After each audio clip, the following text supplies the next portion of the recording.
I met you a long time ago at an event here at Fuller, and you invited me to be part of one of your racial reconciliation cohorts because you have a heart, an apostolic call, really, to invest in racial reconciliation leaders. You said earlier that you walked the halls of this place in the 80s, and so we stand in your shoulders. And we thank you for all the work that you did, because any woman or woman of color is able to be here because of the things you had to do and endure to be in a predominantly white institution. And you say that your mission is to inspire, equip, and empower emerging Christian leaders to be practitioners of reconciliation in their various spheres of influence. And Fuller is trying to listen afresh to the church in light of racial injustices that we know that have always been here. Since the 2016 election, I've heard you speak in other circles how disappointed you were at the 81%. And in light of a global pandemic that exposed what was always there, all the racial, ethno-racial inequalities in healthcare, in access to resources during a pandemic, in light of the anti-Asian hate rhetoric, anti-immigrant rhetoric, in light of anti-Blackness, as we saw in the deaths of Breonna Taylor, Ahmaud Arbery, and George Floyd, and most recently, Keenan Anderson. Your relationship with the church has been complicated, and you have said the credibility of the church is in shambles. And I believe it's in shambles because the church has stood in contradiction to the gospel of Jesus Christ and in controversy because it has gone to bed with white male Christian nationalism. And so can the church be prophetic again? What is your relationship to the church now? I go to Quest Church in Seattle, Washington, where Reverend Gail Song Bantam is our lead pastor. I love her. I am proud to represent her, and I'm honored to be in that church. I've been in the church my whole life. I am a church girl. For real, I like it. I enjoy it. I'm a churchy. I'm not, and I'm always going to be, right? I can tell you this, and I've served in many churches. I've been in campus ministry, as you know. When I was here at Fuller, I went to two churches that I was a member of here, a Baptist church and a Church of God. And so I have had a broad relationship with the local church. And I literally love church. One of the things that I would say, though, is that in all my years, I became a Christian when I was 19 years old. So I've been following Jesus my entire adult life. This is the first time that I have been at a church under the leadership of someone who has given me complete freedom and authority to live into my call. So I was the interim pastor when Pastor Eugene Cho, the founder of Quest Church, decided that he had done the work that he was to do, and someone needed to hold down the fort. The one prerequisite for any of us on staff at the time was that the person who would be interim didn't want to be the next pastor. It was like you couldn't candidate on the side. You had either had to want to go through the process or you were willing to be the person who's the transitional person. I was more than willing to be the transitional person because I did not want to be the pastor of the church. And I'm not called to be the pastor of the church. When Gail Song Bantam became the pastor, I was finishing then my role as the transitional pastor, and I said to her, Pastor Gail, what would you like me to do? Because she said to me, I want you to stay on the staff with me. And so I said, okay, so what do you want me to do? She said, wrong question. What do you want to do? I never had anybody said to me, what do you want to do? And I thought to myself, I have been a consultant for racial reconciliation, inclusion, gender equity in the church for probably over 35 years. And there's been some gains made, some changes, but no shift in the culture of the places where I poured myself so fully into. As long as the crisis got abated, as long as the diversity increased the numbers, blah, blah, blah, then we reconciled. And it was like, we good. But I knew that real reconciliation becomes a part of our identity. It's not just something we do, it's who we are. And I said to Pastor Gail, I would love to continue preaching, and it would be wonderful if I could use Quest Church as the pastor of reconciliation, where I could actually live into the culture of this church and see what it would be to have the value of reconciliation embedded into our very DNA. It has been an honor to be able to live so fully into that. I believe her desire is to have a multiplying impact that goes beyond our local church. And I believe that whatever it is we are co-creating together at Quest Church, it will have impact not just on us, but for others around the country and hopefully in other places, perhaps around the world. But right now, it's becoming a laboratory where we're testing things, where I'm able to try things, where I can actually live it out too. So my hope for the church is that there are more laboratories around the country. Your church, the church we hope for, even waiting to name something to say, we're gonna figure this out together. And what we become will become something that perhaps might inform the next becoming of something. So I think my hope right now is that as opposed to trying to replicate what we've done before, that someone would be courageous enough to say, what do you hope the church could be? And then give you the funding and the space and the permission and the power, empowerment to give that a go. And will we have ups and downs, failures and success? Yes. But I think that the future of the church is going to require more opportunities for people to live specifically into their calling and not have to adapt ourselves to fit a space that the church needs. I've always appreciated this about you, Dr. Brenda. You're always asking questions. You're sitting and evolving. Even your definition of reconciliation has evolved throughout the years. From the first book that you wrote all the way to becoming brave. You have been more brave about reconciliation. And many of us have perhaps historically scoffed at a thin definition of reconciliation or a cheap definition of reconciliation. So speak to us about how that word has even evolved and how robust it is in your life, in your context. That is a good question. I'll tell you what's evolved. I think I have evolved, right? So basically, I did not grow up with the word reconciliation. So just know, in Emmanuel Tabernacle, wasn't nobody talking about reconciliation. And so reconciliation was introduced to me, and I should say, when I got to Fuller, so this is important context, women in ministry was the debatable issue. That was the thing that we were debating, whether or not women should be pastors and whether or not women were called to ministry. And that's what brought me to seminary, that basically the little church that I grew up in believed in women in ministry. My first pastor, Elder Irene Beatrice Locks, was a woman. So I didn't have any problem personally with it, but I kept trying to exegete scripture, and I was bumping up into I suffer not a woman to teach. And so I had to get theologically trained to be able to deal with the pushback that I knew I'd receive from other people who felt I should not. In fact, I told you that there was a church that I attended here in Pasadena. I will not name that church, and that pastor is no longer there. But I remember because of my preaching gift, he had me preaching often, regularly at the church, right? We had a guest church that came to visit with us, and he whispered to me and said, "Could you not sit in the pulpit today?" Jesus. Wow.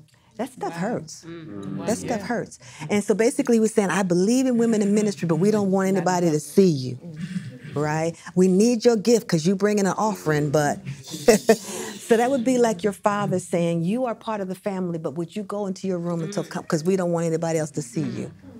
That's how that stuff felt. So I was thinking that what I was going to be dealing with was the issue of gender equality. I thought I would be dealing with women in ministry, and I thought that was going to be my lane. We all have to do internships, practicums. I did not want to be the pastor of a church, and most of the practicums were in a church. I became a Christian as a 19-year-old college student, and so I asked one of the counselors here, was there any other internship or practicum that one could do? And she said, oh, you do mine. And I, well, what is yours? And she says, I'm at Occidental College. So I go to Occidental College, and I'm surprised by what feels like a time warp to me. Because when I became a Christian at Rutgers University on the East Coast, I remember going to my very first campus ministry thing, and the organization was all white, and myself and one other black person was in that room. And I think there might have been one Asian person that I saw in them. So there wasn't a lot of diversity. And then they said that we were going to have prayer. So I thought, oh, okay, now I came from Emmanuel Tabernacle. So when they said we're going to have prayer, so I start to pray out loud because I think we're going to pray. And no one is praying but me. And so at some point I open my eyes and everyone is looking at me. Everyone in the room is just staring at me. And that kind of didn't say words, but it said enough to say, you don't belong here. Long story short, I get to Occidental College. I walk into the chapel where there is 200 college students gathered for weekly worship, and only 2 people of color in that room, a Latino brother and an African-American young man who was dating a white woman in the fellowship. And that's when reconciliation knocked on my door. Because I had this moment, I don't know if you've ever been in situations where everything about you feels like you're like having this outer body kind of moment. And I looked in the room and I remember thinking, wow, so much has changed except this. What is it about this? What is it about race that seems to, we don't make progress with this. The church is as far back when I was a college student to now. And it became a burning question. What is it about the church that we can't seem to make progress when it comes to the issue of race? Who knew that it was going to call me forth? Literally, slowly but surely, everything you've read that I've written came out of me trying to answer that question. And so my definition, my clarity has come by pursuing my own call. To kind of say, oh, now the change in me was at first because I was introduced to this word reconciliation in a white church context, right? And I'm trying to work with students of color to help them not feel that feeling of being foreign that I felt that day when I was praying out loud. I literally felt like I'd come from Mars or something. And I just never went back. And I thought, what do we have to do? So I began working on strategies, right? So reconciliation became, how do we get more people of color? And many of you probably realize that that's what reconciliation became known as, increased diversity. Right.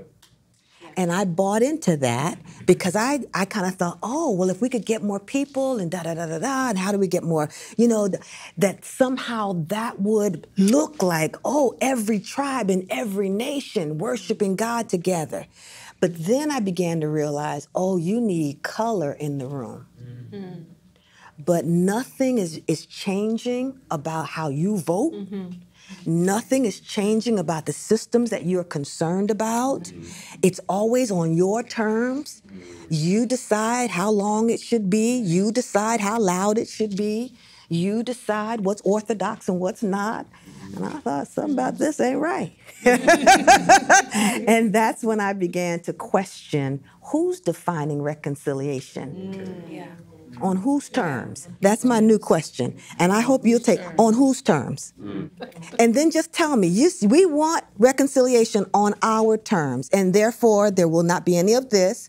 You can't say too much of that. Please don't bring up that particular issue. And then I get to decide, do I want to do this on your terms or not? The answer is no, I don't. I don't want to do it on your terms not because I'm a mean person. I'm not. I'm way too nice.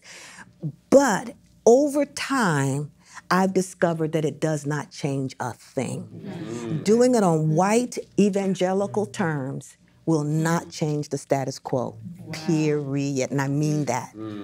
So the humility on white evangelicals is to stop trying to lead reconciliation and to follow the lead of people whose lived experience would actually take us to a new place, period. We all have expertise in different things, so I'm not dissing white evangelicals. I'm just saying that's not your area of expertise. The people who have suffered must then become the way forward to the remedy of what has caused the suffering. Yes. And if you won't let that happen, then we're not doing reconciliation. Yes. Whew. There is fire in those words. Fire in those words. And I know that even in our one-on-one times as a mentor, those are the parts that have like burned something in my bones the most. You asked me a really hard question in 2018, and you said, how long will you be complicitness in your own oppression? And how long will you sustain the system with your participation? And I would say, but Dr. Brenda, but they invited me to do this, and they invited me. Who is they? And you asked me the question also, can you bring your full self there?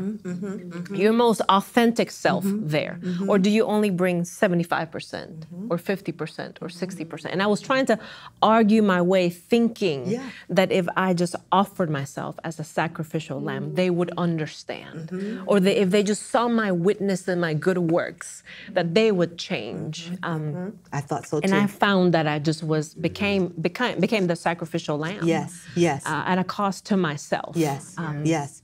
Can I jump in with you on that? Absolutely. One of the things that I did, because I am genuinely a congenial person, I by nature am nice. It's just my personality. My mom would say when I was a little girl, you're just too nice. You'll walk off with a perfect stranger. I'm just friendly, waving at folks and people who don't even know me. Even today, I live in Seattle, and I'm different. I can tell I'm different. Like, I'm like waving and saying hello to people, and folks looking at me like, well, who is that? Who? I'm like, I'm just being neighborly. I'm just speaking to folks. Y'all don't speak to folks? I've never been in a place quite like that because I'm used to more of the right. So my misguided understanding of this work was if I would be non-threatening, because, right? If I would show people that I don't have some hidden agenda, there would have been a day I would have never brought up human sexuality, never said a word about it, because I know what issues bug people. And I said, I want people to know that I don't have a hidden agenda, because that was the fear when I was starting to do it. The fear was you're talking about reconciliation, but what you really want is some evil, subversive plot that you're trying to take over the church, and that's what you're really trying to do. You're going to come through this, because who can say they don't like reconciliation, and then you're going to swap it with some secular thing that you really want, right? You bring in your leftist, political views. So I stayed away. I stayed away. I wouldn't bring up anything that I thought was those controversial, kind of polarizing issues that people feel like I knew she had a hidden motive, because I don't. Never did, still don't. And then what I realized, and that's what happened with the 2016 election. I mean, I gave everything I had because I thought that if I could demonstrate that this is biblical, right? This is not tainted with anything that I'm bringing. Show you the verses. I can show you theologically. I'm here. I will stay with this text, and I will preach my heart out on your behalf, so that you will have that moment where, because you say that it's the scripture that you want to, that will transform. And I want to show you that this is the word of God. It's the will of God for the people of God. And if we would dare be that, it would revolutionize the church, right? After watching people who said they believe in the sanctity of marriage, basically vote for someone who trashed the sanctity of marriage, and we could go all down the line, who believed that truth, that Jesus is the way, the truth, and the life, and vote for a liar. Oh, and still defend it, and still make room for that, still explain that. And I was like, and not just 10 or 15 people, 81% of white evangelicals accepted that. And that was the day that I woke up. I tell you, that thing riled me because I thought, oh, this ain't about the Bible. Oh, this is not about the Bible. This is about, no, this is about something else. And now that I know that, I'm not going to keep being tiptoeing around all these other things, because now I know this is about you being in control and having power and dictating the narrative and having people who will give you the right and the privilege to create the world that benefits you. Oh, that's reconciliation. Right, right. All of this is on your terms. And now that I get that, I made the same value you made. You shall not use me in that way. Yeah. I'll get a job out here at Whole Foods. I will find something before I do this. Right. There's something else that God has for me in organic food section. But I'm done with this particular iteration of reconciliation. Right.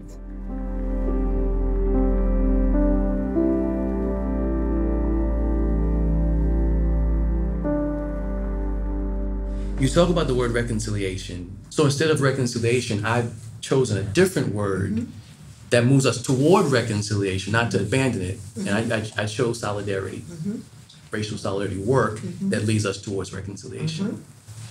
Can the word reconciliation be redeemed in that space, that white evangelical space? Can the white evangelical space be redeemed? Given the long history that it just seems to not want to change. So what does reconciliation look like when it appears we have the right relationships, Right. but the system doesn't allow for us to fully be in solidarity in this cause? And can the word be redeemed? Can that church, that space be redeemed? That's a whole bunch of questions. Great questions. And I heard everyone and I felt everyone. So let me say this. The cohort that Inez talked about, that I have the privilege of walking alongside, leaders who are coming behind me, who are called to the work of reconciliation, one of the first things I ask us to do is to, one, identify your pressing question. What is that thing that's in your gut that you feel like, if I could just answer that, what is my pressing question? Because those questions will keep you moving in that direction, right? Mine was, what is it about race that seems to be the one thing that the church just does not make progress on? Why? That has kept me writing all these years, working all these years. So what's the question, the burning question that you feel like, what? Work on that question. And then the second thing is, everybody has to define what reconciliation means. So I think your definition of reconciliation has solidarity in it. At Quest Church, I told you we're embedding something into the very fabric of our church, our DNA. We have core values, and reconciliation is one of our core values. We never define what reconciliation means. So everybody say, yes, we're for reconciliation. What is it? So I would ask you, man of God, write your own definition of reconciliation and ask people to read it and give you feedback on it until you feel like, this right here, I could put on a plaque, and that becomes your North Star. You're moving toward that. That's what redeems it, because now you've defined it. So when somebody else says, we want reconciliation, you can say, well, let me tell you what I mean by that, to see if we're using the same word, right? And then finally, I think that when it comes to redeeming the word, using the word, I think that once you figure out, oh, that's what this word means to me, right? I think that when it comes to white evangelicals, I think that I have experienced there is an existential threat, a sense of annihilation that when you, from the very moment you've taken breath, believe that you are owed this world, that it is your world. You've been socialized from a child. I think that it's not just about, I don't love Phil or I don't love Brenda. I think there is a fear that the world, as white Christians have known it, has always been for them. And when the world stops being for me, who am I? It's almost like it's an annihilation to my existence. So we're not just working on reconciliation. I think we really do, and that's what this violence is about. I think people feel an existential threat to their survival. So I say to all of us in the room and those who might listen to this later, that's a different way to think about this. I don't care if we ever use the word reconciliation, but I think we do have to address the fear that people fear they're going to be annihilated. And then it becomes, I'll kill you before you kill me. That's what I think this is really about. So I hold on to the word reconciliation because it's in the Bible. And so as much as I might want to come up with a new word, I didn't put reparations in there.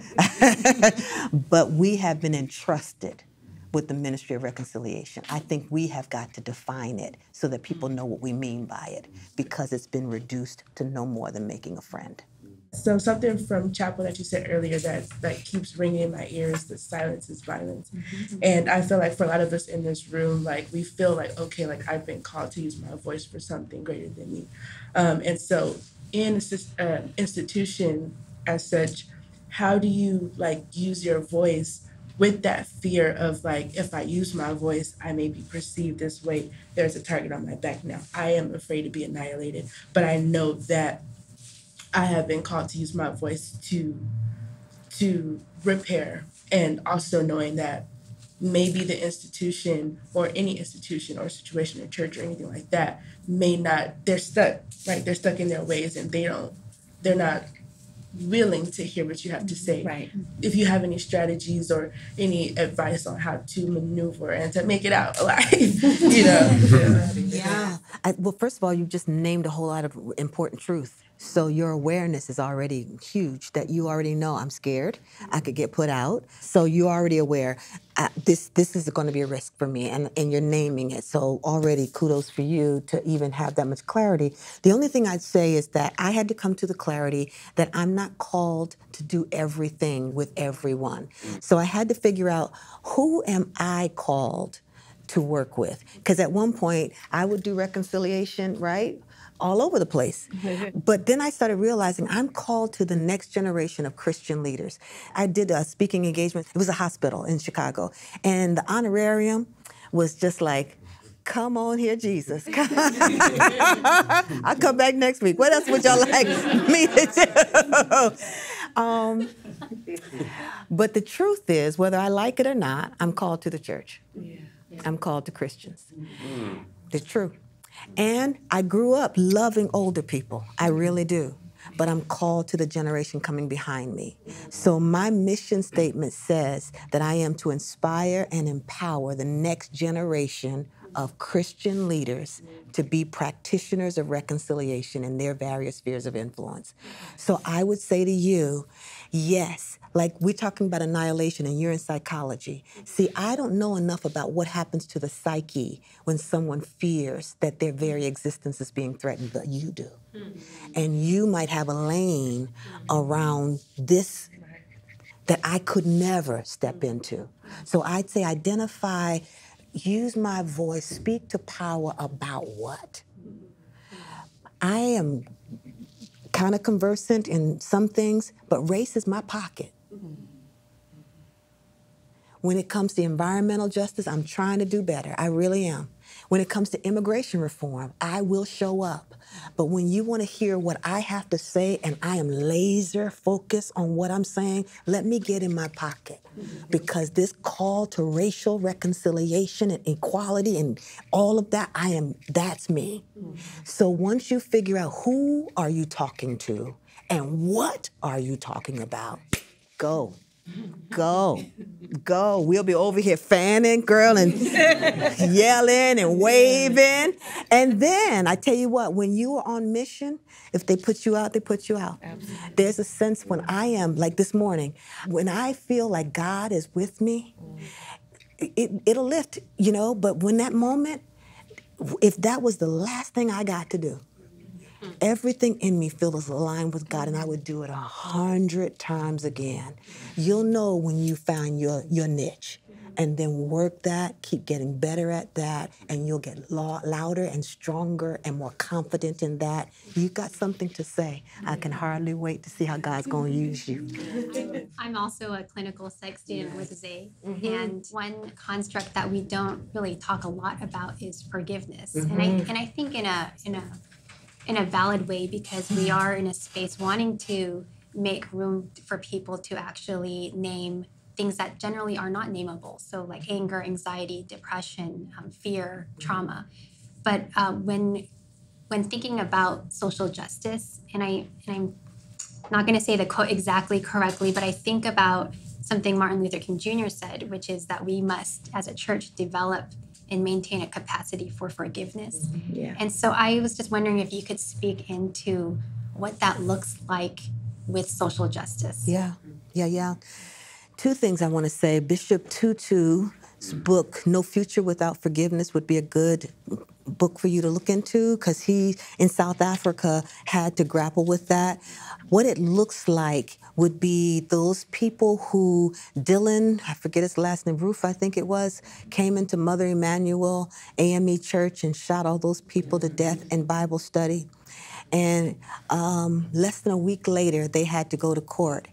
And each person who went up to the witness stand said, I forgive you. I forgive you. Now, you done shot my mama in Bible study.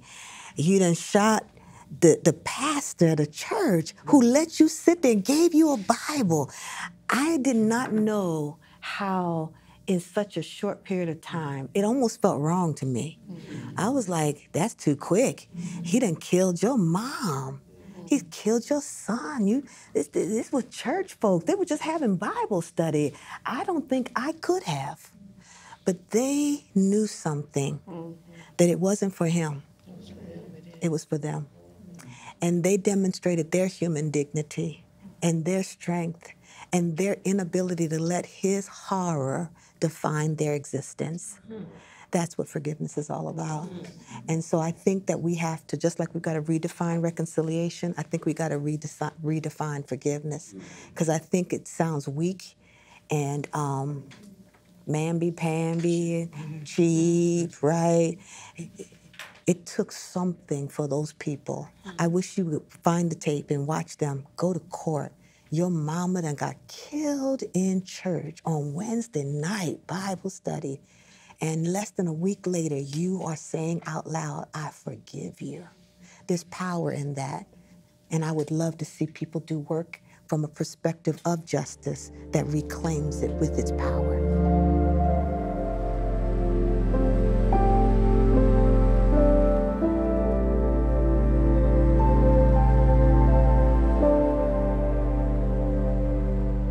You said that in order to do reconciliation, it really needs to be the person who has experienced the break.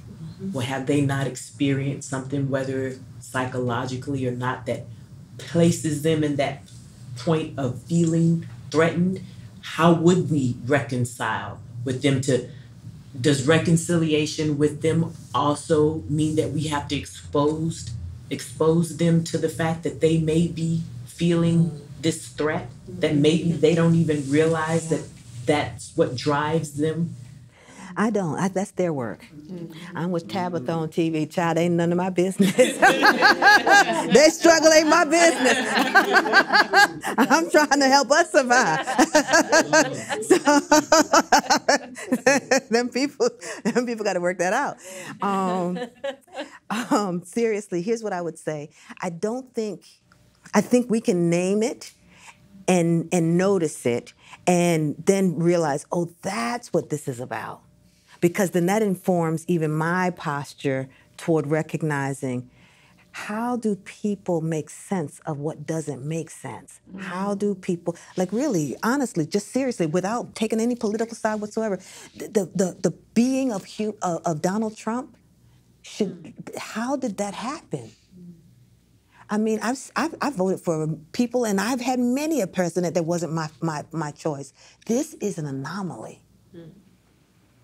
And when someone fears for survival, now their fear of their survival is having a direct impact on me. So my focus is on how your fear is manifesting itself and how that has implications for me and my family and the people who I love and the world around us. Because your fear is having an impact. And you're using that fear in ways that's absolutely leading to chaos. I need to address that. That is my business.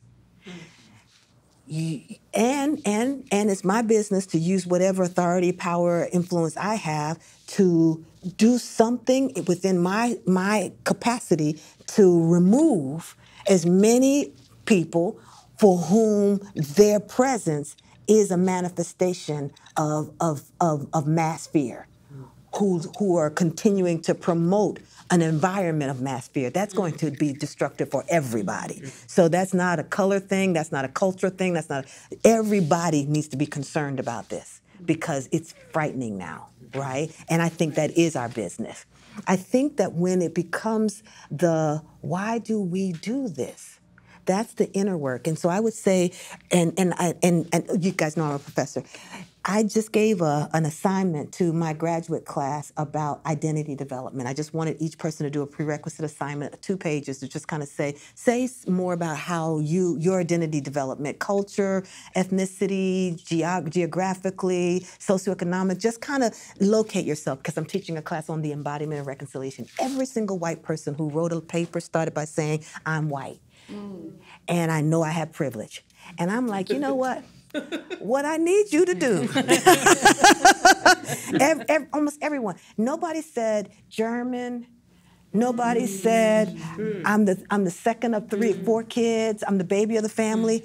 It was almost like identity was solely defined by I'm white. I know it, and I need to use my privilege. And I'm like, you know what? This ain't good. Back to asking the wrong question. Every single paper, I was like, Jesus. And I told them when I got in class, because you can tell that I'm kind of coming straight these days, and I told everybody, I don't need confession. Right. Let's look at this assignment again. I asked you to know something about how you were formed. Because you cannot value what's in me if you don't value what's in you. You can't imagine why my culture matters to me if your culture don't matter to you. So I was like, don't pass this stuff into me no more. I'm not great in this. Don't give me this no more. That work, and I'm talking to anybody white in the room, it's time to ask the existential threat question, what are we afraid of? And I really beg, I mean it from the bottom of my heart, every single white person with whom you have contact, talk amongst yourselves about what is it we are afraid would happen? How have we been formed to consciously or unconsciously believe that we are supposed to have a good job, inherit this earth? It's a way of seeing, it's a worldview. Thank you, God, for that phrase, a worldview. And that worldview needs to be interrogated. And I can't do that work for someone else. And I think it is the work of the day right now for white Christians to begin having conversations that move it from how can we bring more people into our church to existentially, what do we fear would happen if the LGBT community started to increase around us? What do we fear would happen? What would happen if that took place? And dig down into that fear. Whatever psychologists would tell us to do, there needs to be that kind of work to try to say there's something under this, and let's see if we can't figure out what I'm really afraid of. Because it's not you. You represent it, but something that I'm afraid of is deeper than your embodiment. But your embodiment makes me feel it, and that's got to go. That's the stuff that I think is a different way of looking at this. And that's whose work I think we have to distinguish the difference between. There's rooms I'm never going to be in. Honestly, none of us, there's only rooms in places where only white people are going to be talking to white people. And I don't say that in like a derogatory way. I really, really don't. I really mean it. People who get to have that influence and access to have that conversation, that becomes a specific job that only you can play. I'm good at what I do, but I'm not going to be in that room, and I'm not going to have that conversation. I can't. But those of you who can, that'll be your scary moment. I took a class on the theology and ethics of Dr. King, and his sermon on the drum major incident stood out to me. And I noticed that a lot of conservative Christians, or conservative white people's response, is to need to be the most powerful. But a lot of progressive whites, it's just self-shaming that also doesn't get anywhere and doesn't heal anything. Right. So I've talked with friends, and we started a group over the past year and a half of white students, primarily, not exclusively, trying to critically reflect on whiteness, the broken parts and the beautiful parts that reflect God's image. And I'm just curious if you know of any examples of people that are doing that well? Because we started this because we felt like we needed it, but we definitely don't know what we're doing. Yeah. It is. I love it. Willie Jennings. So when I was at Fuller, Willie Jennings was a student. And so, I'll put it on the tape. I introduced Willie to his wife, Joanne. I'm going to see him next week. After Whiteness. His book, After Whiteness, is, I think, Willie Jennings has always been, even when we were students, I remember being in systematic theology with him, and we were like, Lord, what did he say? We're trying to understand what the professor said, and Willie's having like a ball. He loves this stuff. So he is an academic and became the dean at Duke. So when it comes to intellectual rigor, as is defined by white institutions, Willie was at the top of the heap. And at some point, and wrote Christian Imagination and all these other very brilliant things that he's done, right? Award-winning Christian Imagination. But After Whiteness is a small book. And it almost, in my opinion, demonstrates his departure from trying to play according to the Academy's rules. And so I think his book, After Whiteness, could be a text that you all could use together as you interrogate this even word, whiteness, because there was a time that there was no such thing. Why was that needed?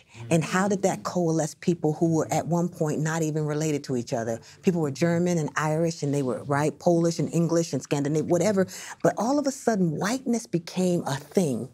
I think deconstruct even that concept.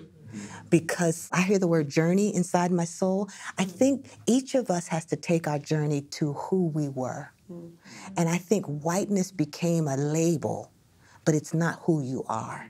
And I think the more people do the work of figuring out, oh, this is my story, it gives it something to connect to that then identifies with others, because you feel like, oh, wow. So DNA work, all of the stuff to figure out, who am I really before we became white? That strikes me as some of the work that whiteness gets to do, so that that word loses its power. Because right now I think it's stronger than it should be, and it was created to be strong, I think. Does that make sense? Yeah. What do you hear in all of that? Yeah, I mean, I even know in my own family story, I have Irish and Scottish, German, English, part Chinese too, but even just in the European side, there's oppression against each other, especially within the UK. But then instead of, and I feel like coming to the US, well, it wasn't the US when they came, That's right. but they had the choice to process through that, but instead they just chose it to push it on to others. Ooh, that's your work right there. because the unprocessed is what we're now dealing with. And My Grandmother's Hands, if y'all haven't read that yet, Resma's right. That which remains unprocessed lives in the cellular level of who we are. And then our great keeps passing it on until one generation says it stops here. And I think that becomes the courageous work that we could do. I will not be the progenitor of this going to the next generation. I'll try to deconstruct as much of it in my generation so that my the generation after me in this family doesn't find themselves having to be encumbered with the same stuff that keeps getting passed. And that, I would say to everybody, is why it is something that white, quote unquote, white people, particularly Christians, must do. Because without doing the work of deconstructing this, it just keeps being passed on, literally, not just ideologically, but we birth and rebirth the same unprocessed trauma, and children inherit that. And I ask this question to all who are listening, is that what you really want to do? Is that really what you want to pass? And I don't think we knew the science of how things actually are. Right. But now that we do, what do we do with that information? For all of us have had trauma in some form or the other. And all of us have to say, that happened to great-grandmom or you know, Wayla, but I'm going to look at this a little different. I'm going to take my own pilgrimage. I'm going to go to the places where the suffering was, and I'm going to see if I can rename it, redefine it, maybe do something different, make some beauty out of ashes so that I can pass something different to the ones coming after me. Maybe that's our responsibility. Maybe that would be a gift. That's good. Yeah. I wanted to bring up Vashti, because you talked about her in one of your sermons. And I love that you took a moment to pause and highlight her. Because here was a woman who was using her voice. And she was punished, she was ridiculed, she was denounced as the queen, so on and so forth. But she took a risk. I want to talk about the church and how many have left the church because of church hurt, because they used their voice. How can the church today embrace this generation's voice? Yeah, that's a good question for us all to answer. And Lord knows I don't have one answer to it. I'll say this. This is going to sound a little bit, I don't know how it's going to sound, but I'm scared to say it. That's true. I am scared to say it. I think there's been and this is a socialization kind of observation. I think men have been uniquely socialized different than women about what it means to lead something. And so the church has been male-led, and a culture's been created around that male leadership style. In my experience, there is something more collaborative and less hierarchical in how women lead. That's right. And that's not to diss my brothers, but there is a difference in how we lead. And if you think about church hurt, I've seen men refuse to give up the pulpit and almost die, right, until their son can take over. Or handpick their predecessors. Something about that is wrong. And I'm talking black church now, kind of. But there is sort of a thing of authoritative leadership that's not healthy. Like what you and Bobby are doing, Inez, in this co-leadership model. So we need more of that. We need less of this my way or the highway, God told me. I won't tell you who, because this is somebody I know very well, but he's been sick for a very, very long time, and he still sees himself as the pastor of the church. He has to get a ride to get there. He's not the preacher that he used to be, but there's some, I don't know, I would love to have a conversation with men. What is that? What is that? What is that? Can anybody help a sister out? What is it? What is that? They're like, But do you all see what I'm seeing? Do you see that type of? Of course. Yeah, absolutely. Yeah. So I think the church hurt has come from a certain culture that has a way of being where only very few people get to call the shots. And you either toe the line or you get out. Yeah. And that would hurt me too. Yeah. And whether it's said that way, something about the culture created communicates that. Yeah. It's either this way or the highway, and you either do it my way or you get out. Right. And I'd be hurt too, and I'd leave too, and they did. Which means a new model needs to replace that, because they're not coming back to that. And I'll say something about our church at Quest. All churches have a different identity too. Somehow our church has become the last stop before I give up on God. Yeah, absolutely. We are that church. We that church. Are you that church? We are the church where people feel like we are the last stop church. I have tried Jesus, and this is my last stop before my new worship situation is going to be out here on a hike. That's going to be it for me. I'm going to go find Jesus outside because I'm not coming back into another one of these places y'all call the church.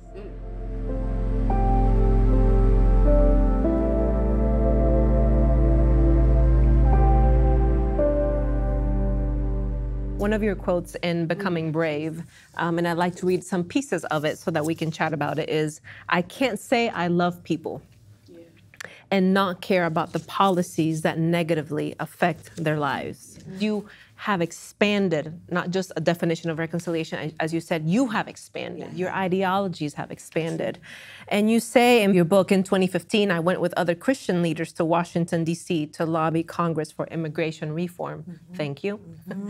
We walked the halls of our nation's capital and knocked on the doors of our government leaders, asking them to lend their support to legislation that would repair our broken immigration system. And I love this line. I must admit that it was really scary. I love to hear that line from someone like you. The next line is my second favorite. I was so intimidated. Not just because I would be talking to politicians, but because I was unsure how exactly I was supposed to go about it. How did you do that? Like, what pricked your heart? Was there someone in your life who pushed you? I have two answers to the question. One is, this is where real discipleship really can transform the church. Because I believed, my daughter said to somebody who was saying she doesn't want to go back to church. She doesn't believe in church anymore, these preachers and these pastors. And she kind of had her litany of reasons why she doesn't trust them, And my daughter, Mia, said, she said, I know, I hear you, but my mama is a pastor and she loves God and she's not like that. And I was like, hallelujah. Thank you, Jesus. First, for your child to know my mama loves God. That's a beautiful thing. For her to know she's not just a pastor. Oh, listen, you can take the pastor thing off of her. She still loves God. This one loves God. I do. And for her to say that, my mama's not like that, right? So I think that part of it is that I didn't change myself. I bought into Jesus line, hook, and sinker. I'm going all the way with Jesus. I don't know about y'all. I don't know what you plan to do, but I don't know what you came to do. I'm going all the way with Jesus. I don't know what you came to do. I can't give you. I am going all the way. Jesus changed my life. Everything about me is Jesus, Jesus. I mean this. I am a new person. Everything about me is because of my walk with Jesus, right? And so I take this stuff seriously. To the degree that I understand something, I really believe it's supposed to change your life, right? And so, and this is where, even though sometimes I talk a lot about Pentecostalism, the one thing I can say for sure is that this particular faith tradition believes God speaks. That God is alive. And so I'm listening to, so I didn't want to go to Congress. I didn't. I felt like the Holy Ghost. I just felt an unction, a push that said, you go. And so do I always obey God? I'm not a perfect Christian, but to the degree that I feel that it's a conviction, I pay attention to that. I believe in that kind of stuff. Not everybody may not, but I do. I really do believe that God can kind of push you towards something, convict you about something. And I might take a minute, but eventually I'm kind of go, okay, God, yes, I heard somebody say years and years and years ago, you can't say no and Lord in the same sentence. It's either yes, Lord, or no, what you call it. But because if Jesus is Lord, then it's got to be, you're the Lord. I'm not. Yes, Lord. So I went to Congress, I didn't know the bills. I was afraid that they'd say, well, how about bill number 817-100? I'm like, I don't know. I don't know that, Bill. And I want back to having the answers. I wanted to be doctor, somebody in the room, and I don't know. But I do know that human life matters. I do know that it's not fair for you to talk about how your family came over from Ireland or England or Yugoslavia or wherever they came from with nothing but the clothes on their back and $10, $20, $30, and they made a life for themselves. It's not right for us to say, look at the wonderful thing our families did. And then other families trying to make the exact same journey for the exact same reasons are demonized. I knew I could say that. I knew that sometimes, even if I didn't say a mumbling word, that my physical presence would matter. That I was there, because there is not a oppression Olympics, right? There is, I somehow understand, and I'm not sure why I do, and maybe it was growing up working class. I did not come from wealth. I still am not wealthy, but God has definitely blessed from where I grew up. But I grew up in a neighborhood where there were Polish people, Puerto Rican people, black people. Anybody grew up in neighborhoods like that where there's like a whole lot of folks? So that's how come I can sort of kind of speak Spanish, So I think I grew up in diversity. Yes. I grew up with working class people who helped each other. Miss Yish, who had a garden, who would give people tomatoes out of her garden. I think the closer we live to each other, the closer we live to the earth, where we say, Sister so-and-so, you have any sugar? And you say, yeah, child, I got sugar, and you pass it over. That kind of interaction seems to be a little less. So I identify with people because I grew up with folks who looked different than me. And my dad loved Polish sausage, so he would go to the Polish store. I grew up in that kind of a neighborhood. So I think that value of difference and not seeing it as who's been more oppressed than the other. We were all working class, honey. Everybody was trying to make it. And we understood that if we made it, we'd make it together. So if you needed a cup of sugar, we'd pass you a cup of sugar. And if you needed something, it was just this kind of an exchange of mutuality that understood that in that little working class neighborhood, we needed each other. We needed to go to each other's stores and all of that. It just felt like a neighborhood. Yes. And that neighborhood made me see people different than me, hear language different than me, smell foods different than me. And so I think it's a part of the DNA of how I was raised. Because of your work with racial reconciliation and evangelicalism and PWIs, these conversations have long been a part of Fuller. And that came to a head in 2018 with Black student and ally-led protests.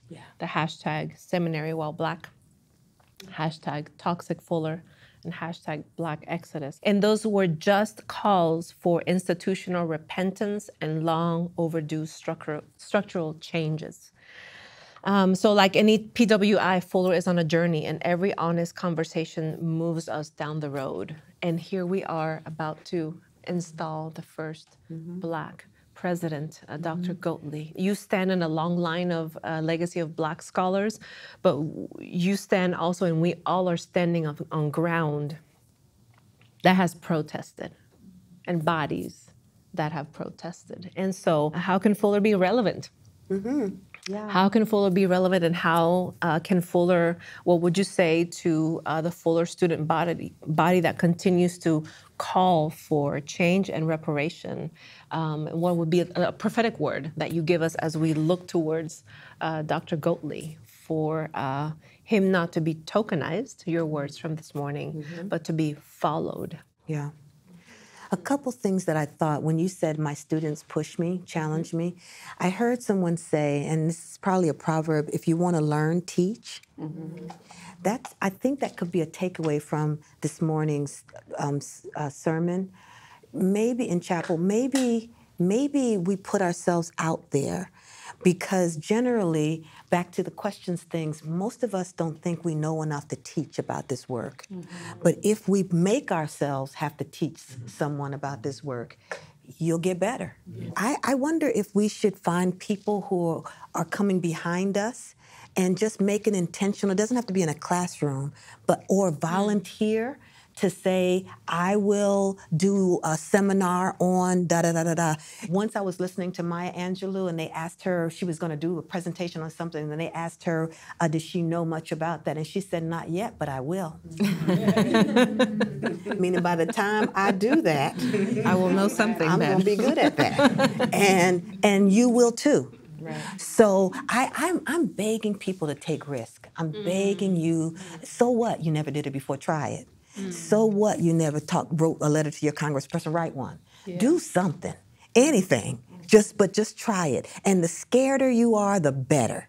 That's when you'll know you're really starting to do something. When your heart starts saying, oh God, good. Go that way. Go that way. Because I used to think that faith was confident.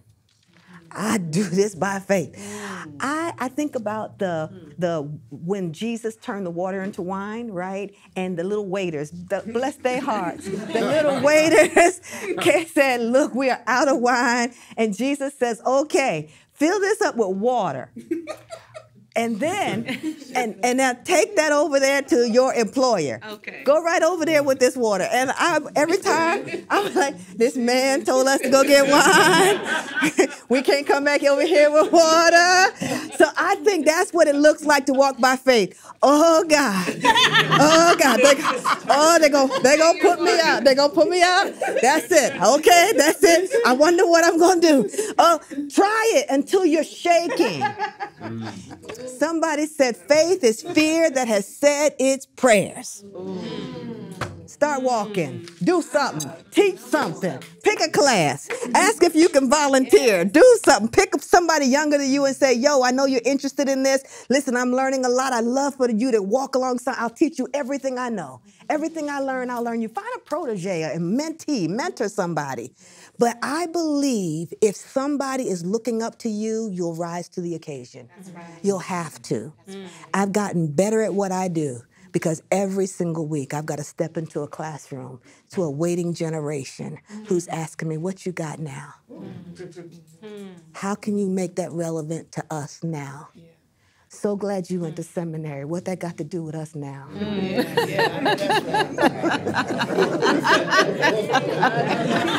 They don't care about no seminary.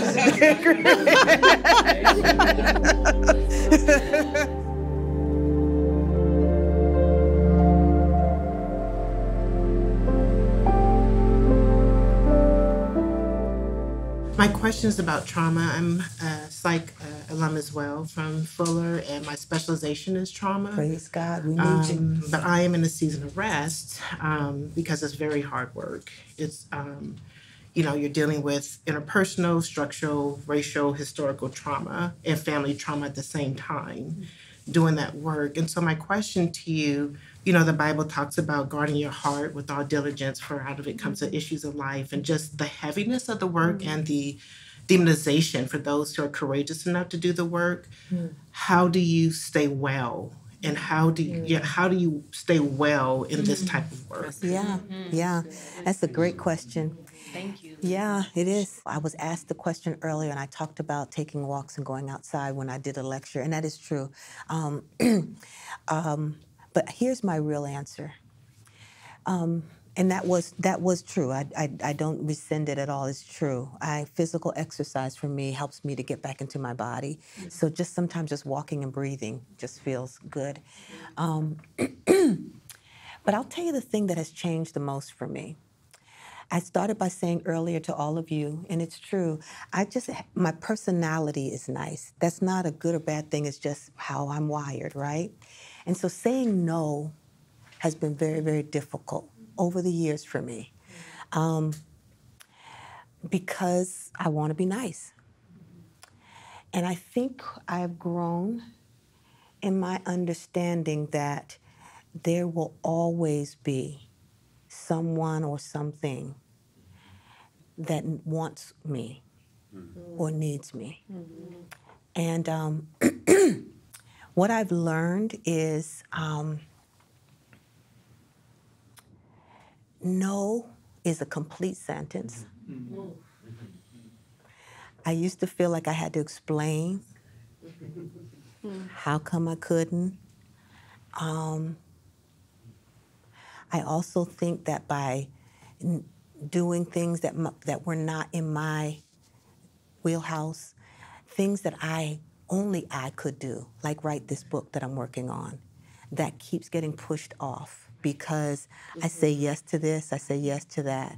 So I think I've come to honor my humanity and love her enough to say, you are worthy of a good night's sleep, and that's not 4 or 5 hours. You get to sleep for 8 hours, and that's good for you. You get to eat, you get to stop, you get to set boundaries, and that doesn't make you mean, Brenda.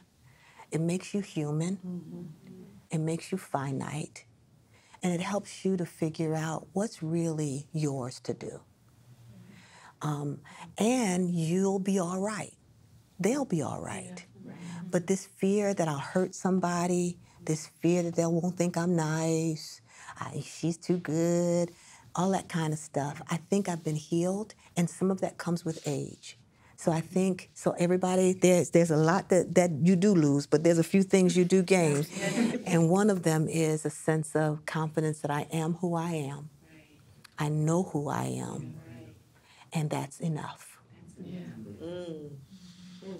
Amen. It was a joy to listen to you today in chapel. You are our MLK featured speaker, and you spoke about Esther and her courage. I love that you began your talk with calling her by her name, Hadassah.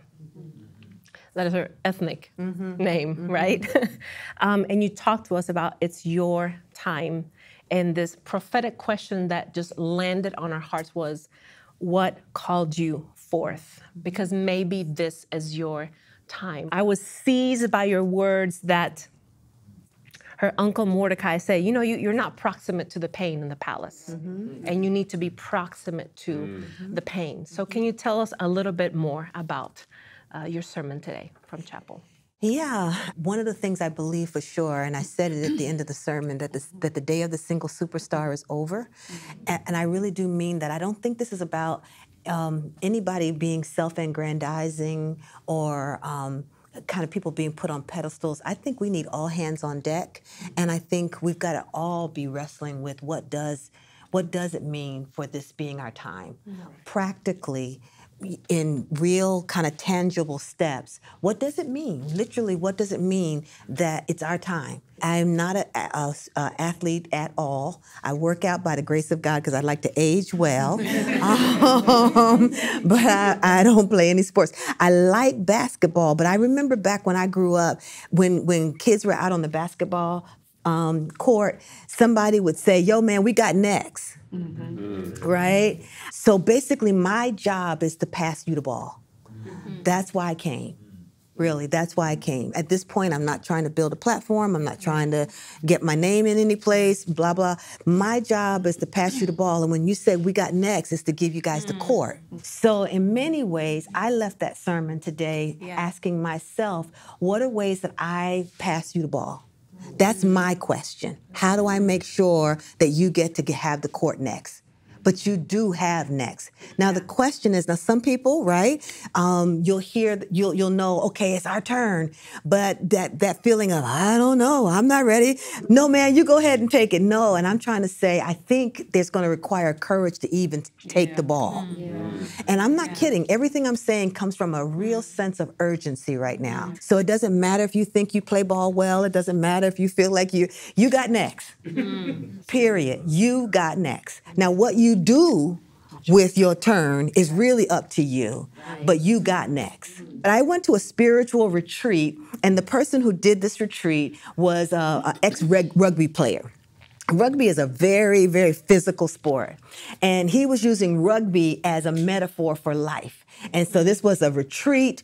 It was hosted by both a spiritual and kind of a counseling practice together. So they were looking at how do you work on both your spiritual and your emotional health. so that as leaders, we're not just spiritual people who are emotionally not well enough to lead people, right? So he used rugby as a way of saying, you have got to learn things about yourself by putting yourself in the action of it, right? Now, I did not want to play rugby at all.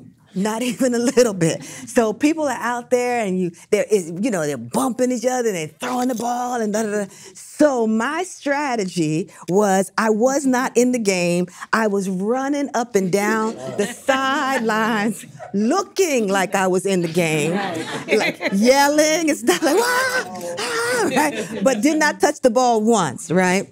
So the person who was over this counseling practice noticed that there was a lot of movement and no engagement. That'll preach. That'll preach all by itself. And so he yelled across the field, Brenda, get in the freaking game! It was close to that, because he was basically saying, you're not doing anything. You're putting on a really good act, but you are actually not in this game. I do believe that the temptation to know that you got next, to show up to this, to hear me speak, to be inspired, and go out and run up and down, but not actually get in the game. Because I was scared. I was scared. I don't know how to play rugby.